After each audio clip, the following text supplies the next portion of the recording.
The convergence point wasn't built for comfort. It was built for survival, which explained why everything looked like it had been designed by a committee of paranoid engineers with trust issues. The diplomatic observation deck jutted out from the station's hull like a metallic tumor, its reinforced transparisteel offering an unobstructed view of the Kepler 442 mining operation below. Today, however, the view was considerably less peaceful than usual. Ambassador Thexinen of the Corvani hegemony adjusted her exoskeleton's environmental controls for the third time in 10 minutes. The powered armor hummed softly as internal gyroscopes compensated for her nervous fidgeting. A dead giveaway that even a species known for their military pragmatism found the current situation unsettling. Around her, representatives from a dozen other civilizations made their own preparations, each encased in their species' particular interpretation of staying alive in hostile environments.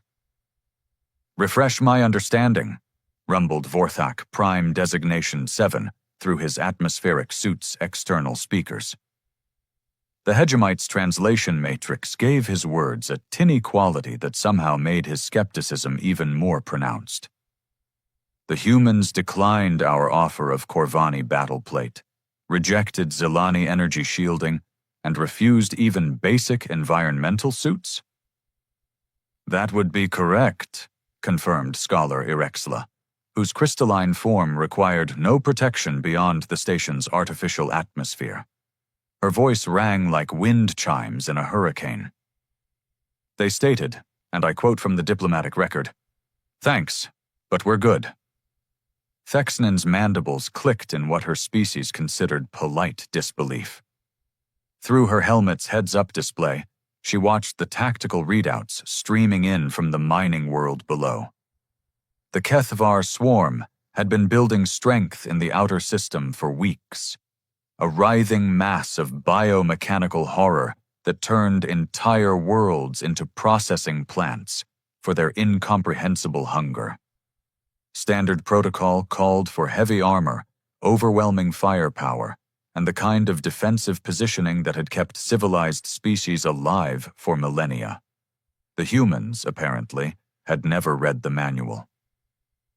"Perhaps their equipment simply appears different to our sensors," suggested Diplomat Karan, though even through her people's natural stoicism, doubt colored her translated words. The Meridian representative's biosuit rippled as she gestured toward the tactical displays. "Surely no species advances to spaceflight without developing adequate protection protocols." Vorthak's laugh was the sound of grinding metal.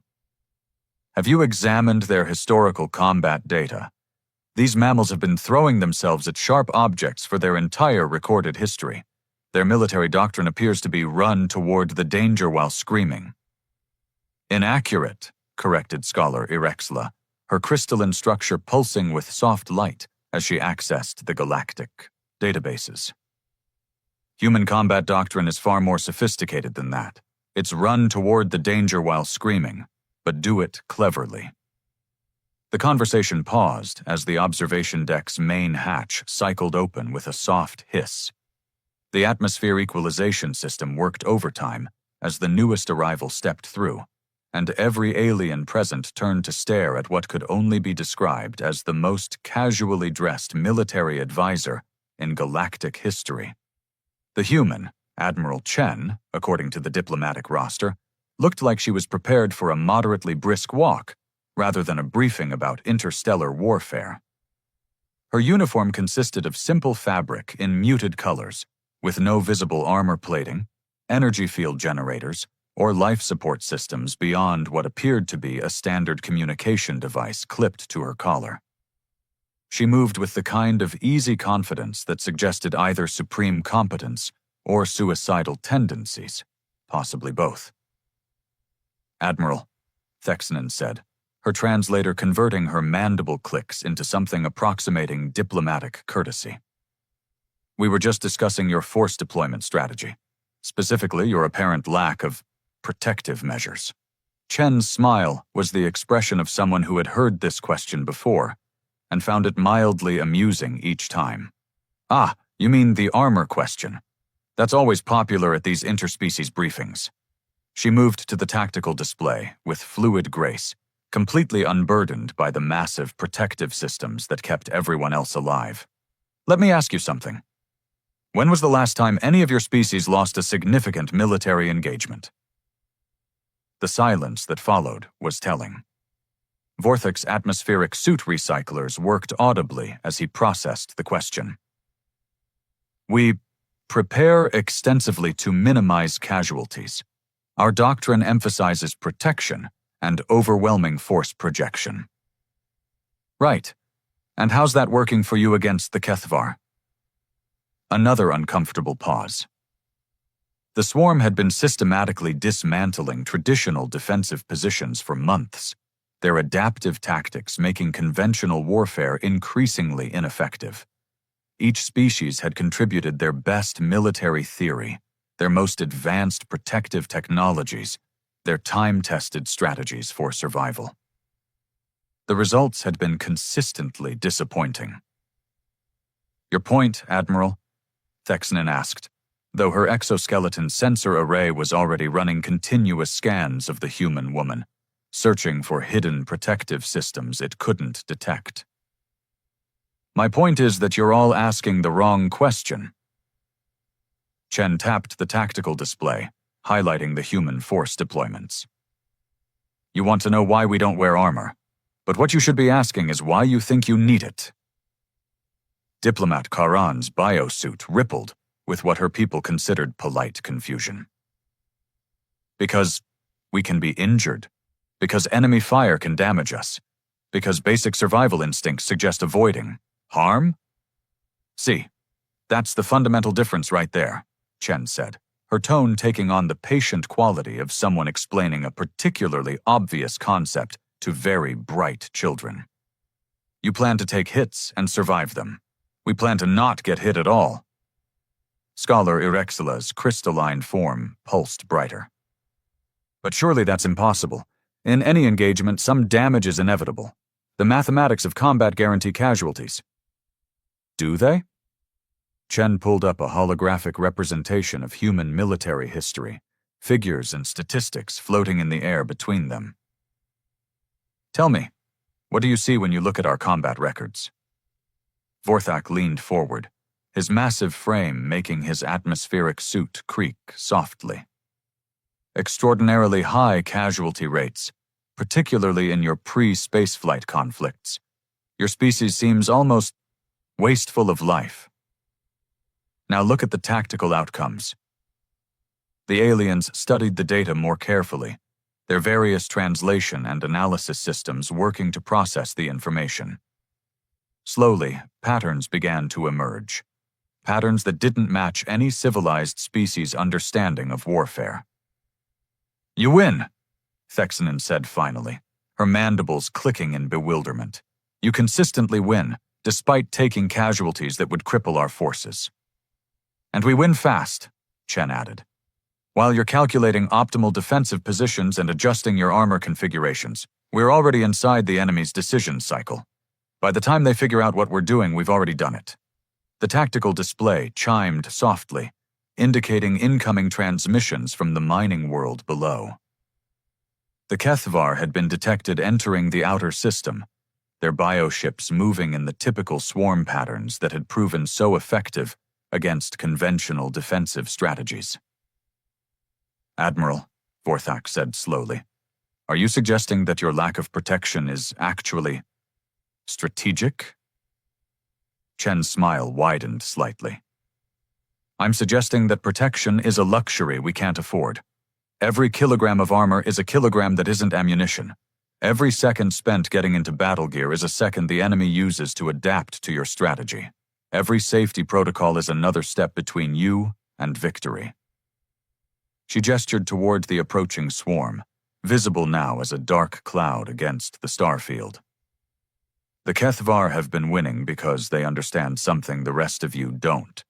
In warfare, adaptation beats protection every time. They change faster than you can adjust your defenses. And humans adapt even faster? Scholar Irexla asked. Humans don't adapt, Chen replied, her expression shifting to something that might have been predatory if the aliens had understood human facial expressions better. We improvise. There's a difference. The communication system crackled to life, filled with the calm, professional voices of human military personnel beginning their final approach to the contested world. Through the observation decks, speakers, the aliens could hear the casual banter of soldiers preparing for combat. No prayers for protection, no last-minute equipment checks, no elaborate protective rituals, just humans, talking to each other like they were heading to work. Which, Admiral Chen reflected as she watched the alien representatives process this information, was exactly what they were doing. Vorthak's atmospheric processors wheezed as he accessed the galactic military archives, his massive fingers dancing across holographic interfaces with surprising delicacy. Very well, Admiral. Let us examine this improvisation you speak of. Computer, display, Human Conflict Archive, Terran Calendar Year 1916, Western Front. The tactical display shimmered, resolving into a three-dimensional battlefield map that made every alien present recoil slightly. Trench systems stretched across continents like infected scars, filled with humans who possessed no natural armor, no energy shields, no environmental protection beyond crude metal helmets and fabric uniforms. Fascinating, Scholar Irexla chimed, her crystalline form pulsing with analytical interest. They constructed artificial defensive positions to compensate for biological vulnerability, a logical adaptation. Look closer, Chen suggested. The display zoomed in on a specific engagement, showing human soldiers abandoning their carefully constructed fortifications to charge across open ground toward enemy positions. The tactical readouts were horrifying, casualty projections that would have caused any rational military command to abort the operation immediately. Diplomat Karan's biosuit darkened to match her distress. This is madness. They're deliberately exposing themselves to maximum harm for minimal tactical gain. Are they? Chen manipulated the display, fast-forwarding through the engagement. Watch the outcome. The breakthrough came not through overwhelming firepower or superior protection, but through sheer unpredictability. Enemy defensive calculations, designed to stop rational actors, proved inadequate against forces willing to accept losses that no sane commander would consider acceptable. Computer, Thexanen commanded, her exoskeleton's analysis systems running furiously. Cross-reference with Corvani battle doctrine. Calculate survival probability for unarmored infantry assault. The results appeared instantly. 0.003% survival rate for individual combatants. And yet, rumbled Vorthak, studying the historical data with something approaching professional respect, they achieved their objective. How is this possible? Chen pulled up additional files, her movements economical and precise. Because you're calculating individual survival rates, we calculate mission success rates.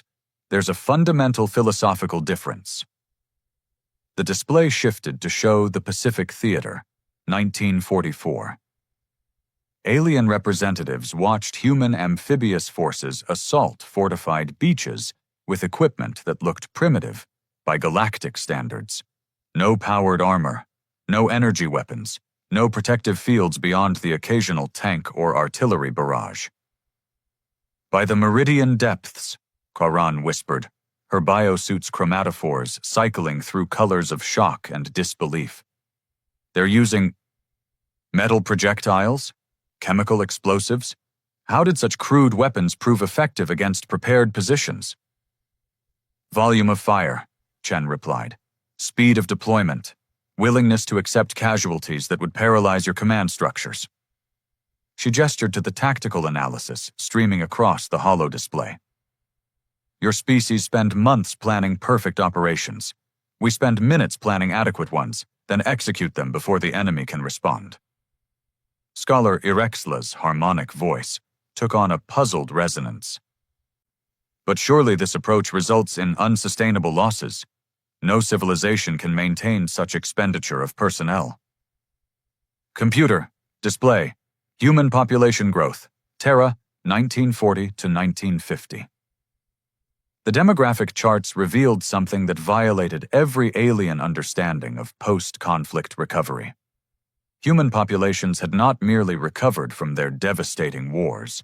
They had exploded beyond pre-conflict levels within a single generation. Vorthak's atmospheric suit made grinding noises as he processed this information. Impossible. These casualty rates should have resulted in civilizational collapse. Our projections indicate— Your projections assume rational actors, Chen interrupted. Humans aren't rational. We're adaptive. Every major conflict teaches us new ways to be unreasonable. The display cycled through conflicts: Korea, Vietnam, countless regional engagements where humans had faced superior technology, better prepared enemies, more logical strategic positions. In each case, the pattern repeated: initial setbacks, tactical adaptations, and eventual victory through methods that defied conventional military wisdom. Thexanen's mandibles clicked in rapid sequence, a sign of deep cognitive processing among her people. Admiral, I must ask directly, do humans actually learn from these conflicts, or do you simply persist until your opponents exhaust their rational responses? Why not both? Chen's expression suggested this was the most natural question in the galaxy. Your species develop better armor after each engagement. We develop better ways to make armor irrelevant. The holo display shifted to more recent conflicts, urban warfare scenarios where heavily armored forces had struggled against opponents wearing nothing more protective than civilian clothing. The tactical analyses were stark.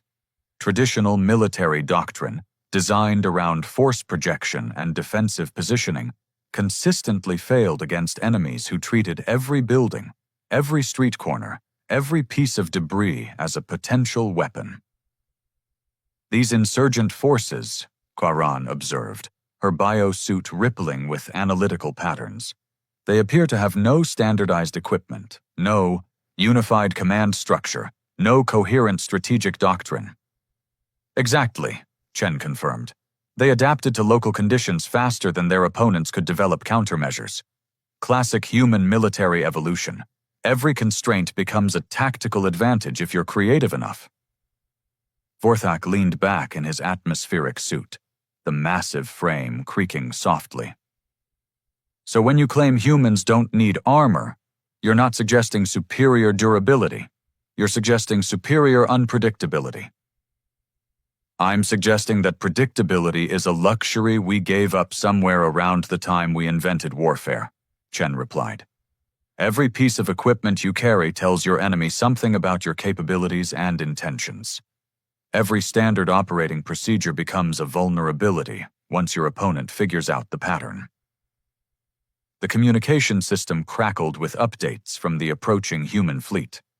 Unlike the elaborate preparation rituals the alien forces were conducting, the human transmissions consisted largely of technical confirmations, weather reports, and what sounded suspiciously like recipe exchanges between ship crews.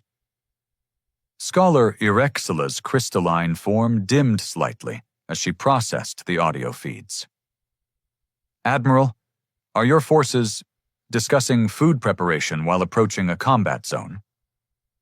Morale maintenance, Chen explained matter-of-factly. Relaxed troops make better decisions under pressure. Anxious troops follow protocols, and protocols are predictable. But surely some standardization is necessary for coordinated operations, Thexanen asked, her exoskeleton's tactical display showing the chaotic-looking human formation patterns. Chen manipulated the holographic controls, overlaying the human deployment with traditional alien military formations. The contrast was striking, where alien forces moved in precise, mathematically optimal patterns. Human units seemed to drift across space in loose, almost organic configurations. Coordination, yes, Standardization, number. Watch what happens when we make contact.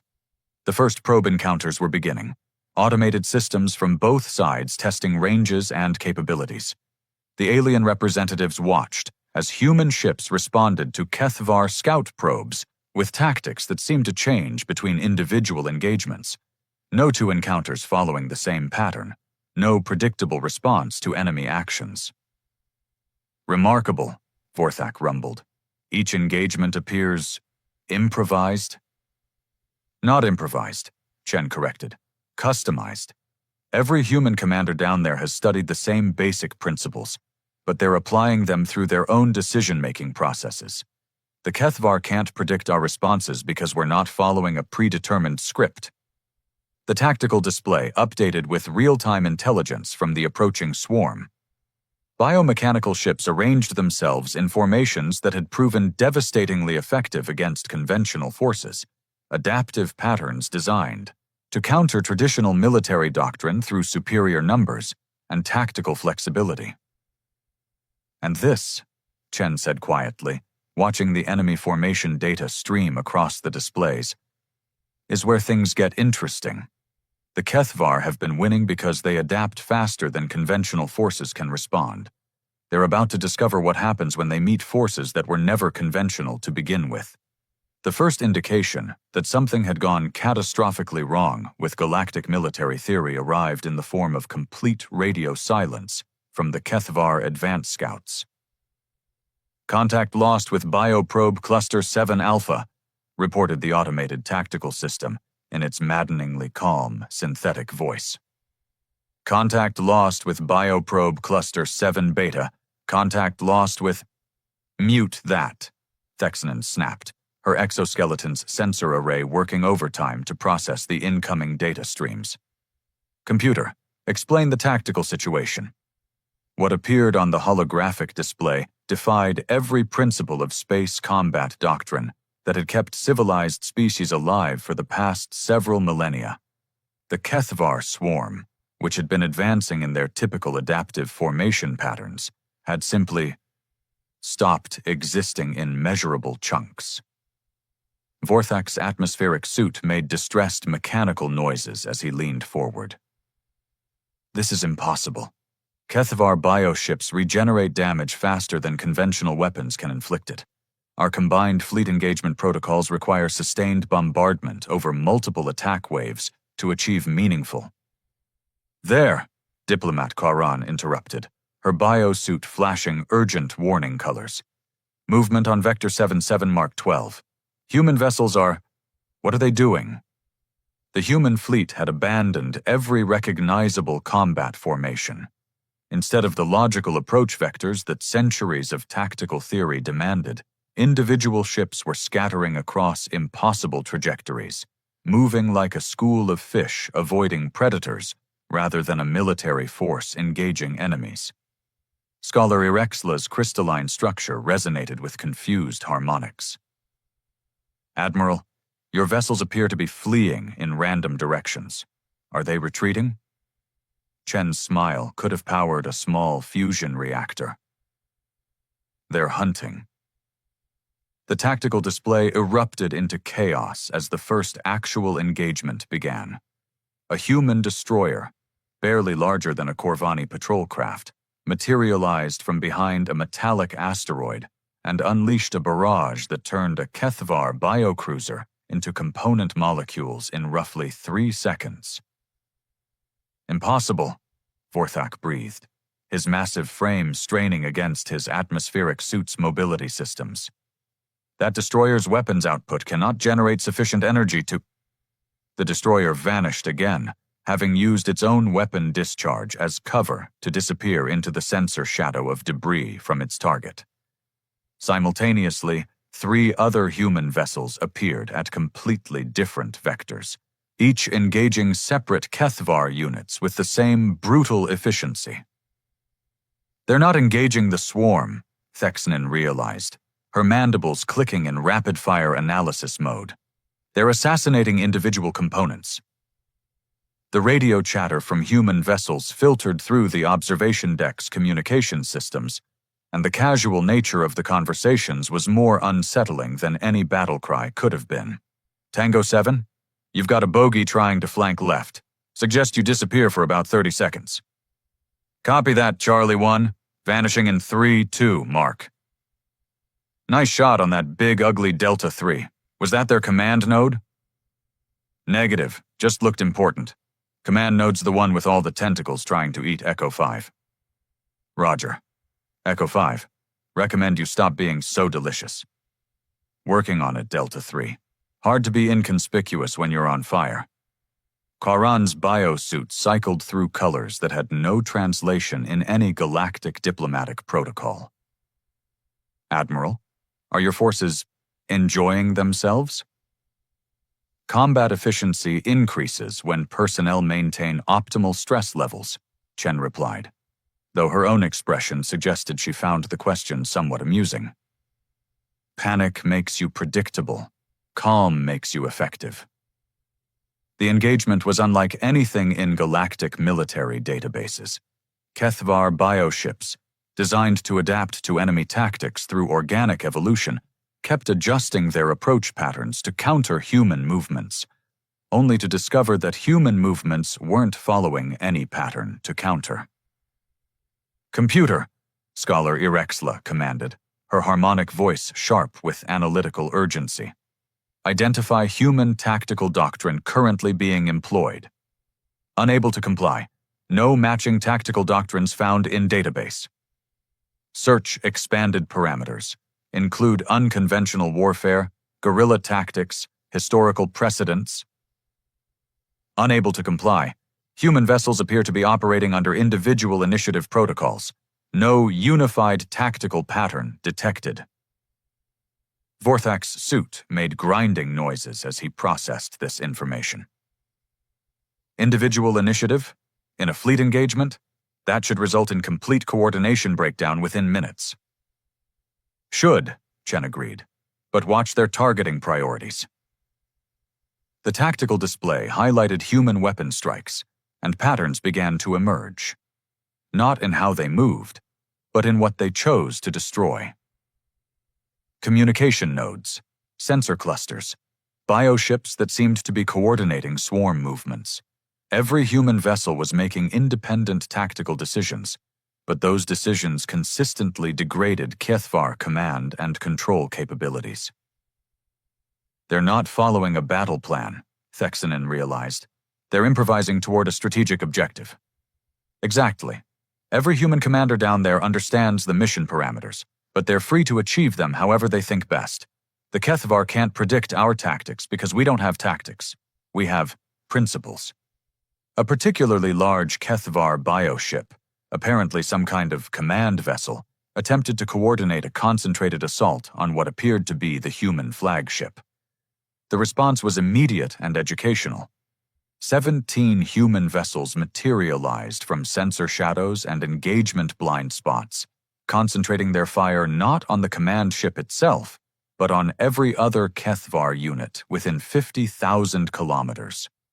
The command ship found itself alone, unsupported, and facing a human battle group that had somehow repositioned itself during the engagement without any detectable coordination signals. How? Quaran's question came out as barely a whisper through her biosuit's translation system. Mutual observation and independent decision-making, Chen explained. Each ship monitors the battle space and reacts to opportunities. No central command structure to disrupt. No communication protocols to intercept. No predictable response patterns to exploit. The Kethvar command vessel, isolated and outgunned, attempted their species' traditional adaptive response, rapidly evolving its biomechanical systems to counter the immediate threat. New armor configurations grew across its hull, weapon systems reconfigured for maximum effectiveness against human vessel designs. Propulsion systems shifted to optimal escape vectors. The human response was to ignore the command ship entirely and systematically destroy every other Kethvar unit in the engagement zone. They're not adapting to enemy adaptations, Vorthak observed, his atmospheric suit's analysis systems working furiously. They're making adaptation irrelevant. The Kethvar command ship is now perfectly optimized to fight the human vessels that were threatening it 60 seconds ago, Chen noted. Unfortunately for them, those ships are now hunting completely different targets using completely different approaches. The engagement was effectively over within 20 minutes, a time frame that violated every principle of space combat that had developed over centuries of interstellar warfare. The Kethvar swarm, which had been advancing in adaptive formations designed to counter every known tactical doctrine, had been systematically dismantled by forces that apparently weren't using any doctrine at all. Casualties? Thexanen asked quietly. The tactical display updated with damage reports. Human losses: 2 destroyers with minor systems damage, 1 cruiser requiring hull patch repairs, 17 personnel injured, 0 fatalities. Kethvar losses: complete tactical destruction of advance force, estimated bioship casualties exceeding 80%, surviving units in full retreat. This is... Scholar Erexla's crystalline form pulsed with confused harmonics. This contradicts every principle of acceptable loss ratios in military engagement. Does it? Chen manipulated the tactical display, showing the post-engagement disposition of forces. Or does it just contradict the assumption that losses are inevitable? The human fleet was already regrouping, their ships emerging from debris fields and sensor shadows like ghosts materializing from vacuum. No elaborate repair protocols, no extended damage assessment periods, no careful reformation of battle lines. They simply continued toward their primary objective, as if the engagement had been a minor navigation hazard rather than a major military operation. Admiral, Vorthak said slowly, his massive frame settling back into his atmospheric suit with mechanical size. I believe we may need to reconsider some fundamental assumptions about warfare. Just warfare? Chen asked, her expression suggesting that warfare might be the least of their conceptual problems. The debriefing room aboard Convergence Point had been designed by committee. Specifically, a committee that believed intelligent species required elaborate environmental controls, redundant safety systems, and enough protective protocols to survive a small stellar event.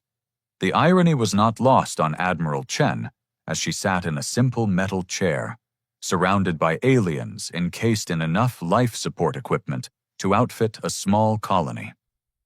The mathematics are disturbing, Scholar Erexla announced, her crystalline form cycling through colors that suggested deep computational distress. Our combined fleet assessment projected acceptable casualty ratios of 15 to 20% for a successful engagement against Kethvar forces of equivalent size. Thexanen's exoskeleton whirred softly as she accessed the battle records. Human actual casualties, 0.03%. This falls outside all statistical models for space combat effectiveness. Maybe your models are wrong, Chen suggested. The silence that followed was the kind that generally preceded either enlightenment or existential crisis. In this case, it appeared to be both. Vorthak's atmospheric suit made contemplative mechanical noises as he processed recorded engagement data. Admiral, I must ask, was this battle outcome typical for human military operations, or did we witness an exceptional performance? Define exceptional. Casualty ratios significantly better than projected norms. Chen considered this question with the gravity it deserved, which was approximately none. Honestly, this was pretty standard, maybe even a little sloppy. Tango 7 took unnecessary risks during that flanking maneuver, and Echo 5 shouldn't have gotten caught in that debris field. Diplomat Karan's biosuit shifted through patterns that had no equivalent in galactic diplomatic protocols. You consider 0 fatalities against a superior force to be sloppy? We had 17 injured personnel. That's 17 people who made decisions that put them in harm's way unnecessarily. Chen's tone suggested this was a significant failure of operational planning. In a properly executed engagement, casualties should approach 0 across all categories. The alien representatives exchanged glances or the equivalent, given that several species lacked anything resembling eyes. The translation matrices worked overtime to convert their various forms of nonverbal communication into something approaching mutual understanding. "Admiral," Thexanen said carefully, "are you suggesting that human military doctrine considers any casualties to be tactical failures?" "I'm suggesting that if someone gets hurt, it means we didn't think fast enough or move smart enough to prevent it." Chen leaned back in her chair, with the casual confidence of someone who had never needed to worry about life support systems. Every other species in the galaxy builds their military theory around acceptable losses. We build ours around unacceptable losses. Scholar Irexla's harmonic voice took on frequencies that suggested philosophical vertigo. But this approach requires assuming that survival is always possible, regardless of circumstances. "Doesn't it?" Chen asked. "You've all spent millennia developing better ways to survive getting shot. We've spent millennia developing better ways to avoid getting shot in the first place." Vorthak's suit made grinding sounds as he leaned forward. "This implies a fundamentally different relationship with mortality than any recorded galactic species. Or a fundamentally different relationship with possibility," Chen countered. "You plan for failure and try to minimize the consequences. We plan for success and try to maximize the opportunities." The tactical displays around the room still showed the aftermath of the engagement. Kethvar bioships scattered across several thousand cubic kilometers of space, their adaptive biological systems rendered irrelevant by an enemy that had simply refused to engage with their adaptations. The strategic implications are... Karen's biosuit cycled through warning colors. "If human military capabilities are consistently this effective, the balance of galactic power will shift dramatically." "Will it?" Chen stood up, her movement fluid and unburdened by the massive life support systems that kept everyone else functional. "Or will you just have to get used to the idea that the universe isn't as dangerous as you thought it was?" Thexanen's mandibles clicked in rapid sequence, a sign of deep cognitive processing among her people. "Admiral, you speak as if danger is optional? Isn't it?" Chen moved to the observation windows, where the mining world below continued its slow rotation, blissfully unaware that it had just been the site of a battle that had redefined military theory. Every piece of armor you wear is an admission that you expect to get hurt. Every defensive protocol you follow is an acknowledgement that you expect to fail. She turned back to face the assembled representatives, her expression that of someone explaining a particularly obvious concept to very intelligent children. "What if you just didn't?" Scholar Irexla's crystalline form pulsed with confused harmonics. "Didn't what? Didn't expect to get hurt? Didn't plan for failure? Didn't build your entire civilization around the assumption that the universe is trying to kill you?" Vorthak's atmospheric suit recyclers worked audibly as he processed this concept. But the universe is demonstrably hostile to organic life. Radiation, vacuum, temperature extremes, hostile species. Survival requires extensive protective measures. Does it? Chen gestured toward the observation deck's environmental systems, the elaborate life support networks, redundant safety protocols, and backup systems for the backup systems. Or does survival require you to stop thinking like prey? The question hung in the recycled atmosphere, like a philosophical bomb waiting to detonate. Around the room, various species' life support systems hummed and whirred and recycled, a constant mechanical reminder of their biological vulnerabilities. "You're suggesting," Thexanen said slowly, "that our entire approach to everything is fundamentally flawed? I'm suggesting that you might be solving the wrong problems." Chen moved toward the exit hatch, her departure as casual as her arrival had been. You've spent so much time learning how to survive in a hostile universe that you never considered the possibility of making the universe less hostile. Karan's biosuit darkened to match her growing comprehension. By refusing to accept hostility as inevitable. By refusing to accept anything as inevitable, Chen corrected. The Kethvar were winning because they adapted faster than you could build defenses. But adaptation assumes you're reacting to external circumstances. What if you controlled the circumstances instead? She paused at the hatch, her hand resting on the simple mechanical release. No biometric scanners, no safety interlocks, no protective protocols. Just a handle that opened when pulled. "Admiral," Vorthak called out, his massive frame creaking as he turned to face her. "What happens when humans encounter a problem that cannot be solved through refusing to accept its inevitability?" Chen's smile was the expression of someone who had heard this question before and found it fundamentally misguided. "We'll let you know when we find one." The hatch sealed behind her with a soft, pneumatic sigh, leaving the alien representatives alone with their life support systems, their protective equipment, and the growing suspicion that they had been asking the wrong questions for a very long time. Outside the observation deck, human ships continued their patrol patterns around the mining world. No elaborate defensive formations, no complex protective protocols, no redundant safety measures. Just humans, treating the vacuum of space like it owed them a living.